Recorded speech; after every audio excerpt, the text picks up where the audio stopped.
తిరుమల తిరుపతి దేవస్థానంలో లడ్డూ ప్రసాదంపై వివాదం చెలరేగుతోంది. దీనికి సంబంధించి లోక్సత్తా అధినేత జయప్రకాష్ నారాయణ గారు కూడా ఉన్నారు. ఒకసారి ఆయనతో మాట్లాడదాం.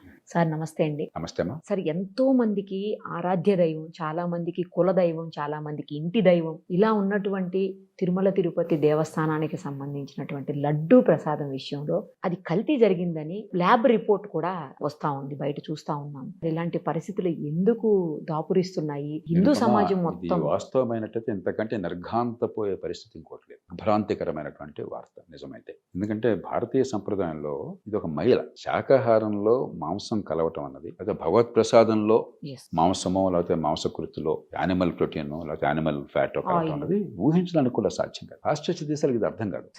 అర్థం కాదు. చాలా ఏళ్ల క్రితం భారతీయులు ఫ్రాన్స్లో ఏదో రెస్టారెంట్లో హోటల్లో భోజనం చేస్తుంటే అక్కడంతా ఆ రోజుల్లో, ఇప్పుడంటే ప్రపంచం అంతా వెజిటేరియనిజం వచ్చేసింది, ఆ రోజుల్లో ఉండేది కాదు. 30-40 ఏళ్ల క్రితం మీకు పాశ్చాత్య దేశాలు వెజిటేరియన్ దొరికేది కాదు. ఇప్పుడు కూడా కొన్ని దేశాల్లో ఈ మధ్య నాకు తెలిసిన వాళ్ళు ఇండోనేషియా వెళ్తే చెప్తున్నారు, తినలేకపోయామంటే వెజిటేరియన్స్ అక్కడ మాకు వెజిటేరియన్ ఫుడ్ దొరకదు, చచ్చిపోయామని చెప్పాను. కానీ ఇప్పుడు పూర్వంతో పోలిస్తే చాలా మెరుగు. ఆ రోజుల్లో ఉండేది కాదు. భోజనం తీసుకొచ్చారు, దానిలో మాంసం ఉంది, వెజిటేరియన్ చెప్పారు వాళ్ళు మాంసం మొక్కలు తీసేసి తినండి అన్నట్టు. అంటే వాళ్ళ దృష్టిలో వెజిటేరియన్ అని చెప్పంటే యానిమల్ మాంసం తినరు అని అంతే. అంతేగాని ఈ మహిళ అలాంటిది వాళ్ళకి అసలు అది వాళ్ళ ఆలోచన లేదది వాళ్ళ సాంప్రదాయంలో. మనకు అట్లా కాదుగా.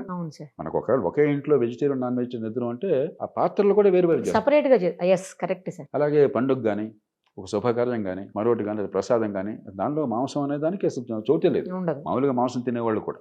కాబట్టి అందులో భగవంతుడికి ఇచ్చేటువంటి ప్రసాదంలో మీరు అలా చేశారని చెప్పన్నది వ్యక్తిగతంగా మీకు భక్తి ఉండొచ్చు, ఉండకపోవచ్చు. కానీ భారతీయ సంస్కృతి సంప్రదాయాలు అర్థమైన వాళ్ళకి ఇంతకంటే అపచారం మరొకలేదు వాళ్ళ మనసులో. కాబట్టి ఇలాంటి విషయంలో కూడా శ్రద్ధ తీసుకోకుండా ఇలా చేశారని చెప్పంటే ఖచ్చితంగా చాలా కఠినమైన చర్యలు తీసుకోవాలి. అది అధికార యంత్రాంగం కావచ్చు, అక్కడ ఉన్నటువంటి పాలకవర్గం కావచ్చు. రెండోది వాళ్ళకి గట్టిగా శిక్షలు పడాలి. మూడోది భవిష్యత్తులో ఎక్కడా కూడా పునరావృతం కాకుండా శాశ్వతమైన ఏర్పాట్లు ప్రజలకు అర్థమయ్యేలా పారదర్శకంగా ఉండాలి. చాలా మంది మనోభావాలను తీవ్రంగా దెబ్బతీస్తుంది. మనకి వ్యక్తిగతంగా దేవుడు భక్తి అలాంటివి ఉన్నా లేకపోయినా కూడా నేను పెద్ద పట్టించుకోను. కానీ మా ఇంట్లో మా అమ్మగారు కానీ మా నాన్నగారు కానీ మా శ్రీమతి కానీ వీళ్ళందరూ కూడా పూజలు భక్తి వాళ్ళకు ఉంటుంది. మా కుటుంబంలో మా అమ్మగారికి నాన్నగారికి వీళ్ళందరికీ ఇలవెల్పు వెంకటేశ్వర స్వామి పొద్దున సుప్రభాతం చదవటం అంతా వాళ్ళు ఏంటంటే చాలా తీవ్రంగా బలంగా నమ్ముతారు. అది వారి మత విశ్వాసం. అది కాబట్టి భారతీయ సంప్రదాయంలో మమైకమైన వాళ్ళు ఎవరికైనా సరే ఇది దిగ్భ్రాంతిని కలగజేస్తుంది. ఇలా సార్ అంటే చాలా సెక్యూరిటీ ఉంటుంది, అన్ని రకాలుగా లోపలికి అన్ని టెస్ట్ చేసి చెక్ చేసే పంపిస్తారు.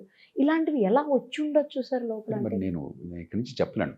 ఎవరన్నా యానిమల్ ఫ్యాట్ అయితే చౌకగా దొరుకుతుందని పెట్టారా, ఖర్చు తగ్గించాలి అదే అంట సార్, చౌకగా వస్తుందని అదే అంటున్నారు. చౌకగా వస్తుందని చెప్పిన భగవంతుడి ప్రసాదాన్ని మీరు అలాగ ఇచ్చారని చెప్పంటే మరి వాళ్ళు ఎలాంటి ఉద్యోగులు అవుతారు? వాళ్ళు భారతీయ సంప్రదాయం ఇప్పుడు దానిలో భాగంగా కదా. మీకు సంస్థానం కానీ దేవస్థానం కానీ దేవస్థానం యాజమాన్యం కానీ సంప్రదాయం లోపల కదా, ఈ పరిమితి లోపల కదా. మరి దాన్ని అంత అవోక తీసుకున్నారని చెప్పంటే దాన్ని క్షమార్హం కాదు. ఏ కారణంగా చేసినా కూడా క్షమార్హం కాదు. భారతీయ సాంప్రదాయంలో శాకాహారం అన్నది ఈ భగవంతుడి ప్రసాదం గారిలో అది ఇంకొక మార్గం లేదు. అసలు దాన్ని ఇంకో రకంగా ఊహించడానికి సాధ్యం కాదు. మన భారతీయ సాంప్రదాయం ఏమాత్రం పరిచయం ఉన్న వాళ్ళకైనా సరే. కాబట్టి దానిలో ఈ మాత్రం జాగ్రత్త తీసుకోలేదంటే ఖచ్చితంగా నేర సమాన నిర్లక్ష్యం ఉన్నది. దానిలో ఏమాత్రం అనుమానం లేదు. ఇక ముందు జరగకుండా చూసుకోవాలి. దీని నుంచి ఇప్పుడు భగవంతుడి సంగతి పక్కన పెట్టేద్దాం. భగవంతుడికే ఇంత కల్తీ జరిగితే మనం కొనే సామాన్లో ఎంత కల్తీ ఉందో కాబట్టి ప్రభుత్వాలు తన ప్రాథమిక కర్తవ్యం కనీసం ఆహారంలో ఈ విషయాలు కలపకుండా లేదా కల్తీ లేకుండా నివారించడం. అది జరగటం ఈ దేశం ఆహారంలో కల్తీ అనివార్యంగా అయిపోతుంది ఈ దేశం. ఉదాహరణకి ఈ మధ్య నేను విన్నాను, పసుపు ఉంది. పసుపు కూడా మన పవిత్రమైనటువంటి వాటి భారతీయ సంప్రదాయంలో పసుపు చాలా పవిత్రంగా చూస్తుంది. దానికి సైంటిఫిక్ బేసిస్ ఉందా లేదా పక్కన పెట్టి, పసుపు లేకుండా హైందవ సంప్రదాయంలో మేము నడవదు. పూజ నడవదు, కూర నడవదు. పసుపులో ఏం చేస్తున్నారు? రంగు బాగా పసుపు రంగు కనిపించాలని చెప్పని లెడ్ ఎసిడేట్ కలుపుతున్నారట చాలా చోట్ల. లెడ్ ఎసిడేట్ విషం. లక్షలాది మంది పసిపాపల మెదడు నాశనం చేస్తున్నది, ఎదుగుదల ఆపేస్తున్నది. కేవలం పసుపుని అమ్మడం కోసం, రంగు కోసం అని చెప్పని. దీన్ని కూడా ప్రభుత్వాలు పట్టించుకుంటున్న దాఖలాలు లేవు. బంగ్లాదేశ్లో పదవి కోల్పోయినటువంటి ప్రధానమంత్రి షేక్ హసీనా గట్టిగా పట్టించుకుని ఆ దేశంలో పసుపు కల్తీ లేకుండా చేసిందని చెప్పి వాడు మంచి పేరు వచ్చింది. మన దేశంలో దాని గురించి పట్టించుకోరు. కాబట్టి భగవంతుడికి ఇచ్చే ప్రసాదంలోనే కల్తీలు ఎంత భయంకరంగా ఉంటే మరి సామాన్యులు తినేటువంటి భోజనంలో కల్తీలు ఎంత ఉందో అర్థం చేసుకోవాలి. కాబట్టి ఇది ఖచ్చితంగా టీటీడీలో ఏం జరుగుతుంది అనేది పరిష్కారం కావాలి, గతంలో దానికి శిక్ష పడాలి. కానీ దీన్ని ఒక అవకాశంగా తీసుకుని మనం తినే ఆహారంలో కనీసం పెద్ద కల్తీలన్నా నివారించాలి. ఏదో మామూలు రంపపొడి వేసారండి అని చెప్పంటే పెద్ద పెద్ద నష్టం ఉండొచ్చు, ఉండకపోవచ్చు. ఇది అట్లా కాదు. విషం. పాలు కూడా సార్, విషం కలుపుతారు పాలలో, మరి డిటర్జెంట్ కలుపుతున్నారు, కొన్ని చోట్ల రకరకాలు వస్తున్నాయి. యూరియా కలుపుతున్నారు సార్ కొన్ని చోట్ల. కాబట్టి ఎప్పటికైనా ప్రభుత్వాలు తమ పని తాను చేయడం మొదలెట్టాలి.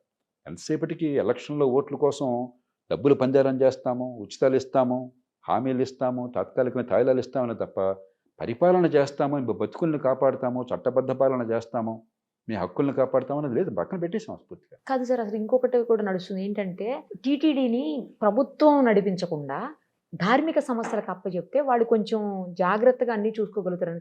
అది అది ఓకేనా సార్? అది సాధ్యమవుతుందా అసలు? అట్లా సిద్ధాంత చేయొచ్చా? రీత్యా నిరుపమ సార్. మతాన్ని, మత సంస్థ నడపడంలో ప్రభుత్వానికి పాత్ర ఉండకూడదు, అందులో ఒప్పుకుంటారు. కానీ హైందవ సాంప్రదాయంలో సమస్య ఏంటంటే ఎవరికి ఇస్తారు? ఇప్పుడు సిక్కులు ఉన్నారనుకోండి, సార్. సిక్ గురుద్వారా ప్రబంధక కమిటీ అని ఒక చట్టం ఉంది, బ్రిటిష్ వాళ్ళ కాలంలో ఏర్పాటు చేశారు. ఆహా. ప్రతి సిక్కు కూడా ఓటేస్తాడు, రహస్య బ్యాలెట్ ద్వారా ఓటేసి ఆ కమిటీని ఎన్నుకుంటున్నారు. ఓకే. ఆ పాంథిక్ కమిటీ ఆధ్వర్యంలోనే అన్ని గురుద్వారాలు నడుస్తాయి. ఆహా. మనదట్లా కాదే. సరే. హైందవంలో మరి వైష్ణవ సాంప్రదాయం వేరు, శైవ సాంప్రదాయం వేరు, ఆగమాలు వేరు, అవి వేరు వేరు, నాకు అర్థం కాదు ఏంటో మనం. అవును సార్. కాబట్టి ఎవరికి ఇస్తారు మీరు ఏ రకంగా? అందుకే దానికి హైందవ సమాజం ఒక నిర్దిష్టమైన పరిష్కారాన్ని అన్వేషించాలి. కాబట్టి దాన్ని కలపాల్సిన అవసరం లేదు, నిర్దిష్ట పరిష్కారం అన్వేషించాలి. ఎందుకంటే మళ్ళీ ఖచ్చితంగా ప్రభుత్వం పాత్ర ఉండకూడదని సూత్రప్రాయంగా నేను ఒప్పుకుంటున్నాను. ప్రభుత్వానికి మత సంస్థల్లో పడే పాత్ర మీకెందుకు, అసలు మీ సంబంధం ఉండకూడదు. కానీ కొన్ని ప్రధానమైన దేవాలయాలు ఎప్పుడైతే ప్రభుత్వం చేతుల్లో ఈ రకంగా నడుస్తున్నాయో ఎవరికి ఇస్తాం ఇప్పుడు ఆ దేవాలయం? అంత ఆదాయాలు ఉన్నప్పుడు, ప్రజలకి ఆ విశ్వాసం ఉండాలన్నప్పుడు, ఎవరో సొంతంగా మేము ఏదో వంశపారంపర్యంగా పెట్టుకుంటాము, మా కుటుంబాన్ని చూసుకుంటామని అనుకుంటే పూర్వకాలంలాగా, అది కాదుగా మన ఉద్దేశం ప్రజాస్వామ్య సమాజం కాదు. అందుకని భారతీయ సమాజం, హైందవ సమాజం ఈ మత సంస్థలు, ధార్మిక సంస్థలను ఎవరికి అప్పగించాలి ఎట్లా అని చెప్పిన దృష్టిలో ఏకాభిప్రాయం తీసుకొచ్చి దానికి ఒక పారదర్శకమైన జవాబుదారితమైన పద్ధతిని అన్వేషించాలి. సూత్రప్రాయంగా ఆ వాదన కరెక్ట్, ప్రభుత్వానికి పాత్ర ఉండకూడదని చెప్పాను. కానీ ఆచరణలో దాన్ని అమలు చేయాలని చెప్పంటే కొంచెం లోతుకి వెళ్ళాలి. కానీ ప్రజల భాగస్వామ్యం చేయొచ్చా సార్? అది ప్రజలంటే ఏ ప్రజలు? అందరికి ఓటు పెడతారా? తిరుపతి తిరుమల దేవస్థానం ఉంది, తెలుగు ప్రజలందరూ మరి దాన్ని కావాలని కోరుకుంటారు కదా. తెలుగు ప్రజలందరి మధ్య ఒక ఎలక్షన్ పెడతారా? తెలుగు ప్రజల్లో ఆంధ్ర వాళ్ళు సరిపోతుందో, తెలంగాణ వద్దా? ఆంధ్ర తెలంగాణ సరిపోతున్నా, మరి తమిళనాడు నుంచి కర్ణాటక చూస్తున్నారు. అందుకని ఇప్పుడు దీనికి ఏ రకంగా మనం ఒక పరిష్కారాన్ని ఆచరణ సాధ్యమని అన్వేషించాలి. Right sir, thank you sir, thank you so much.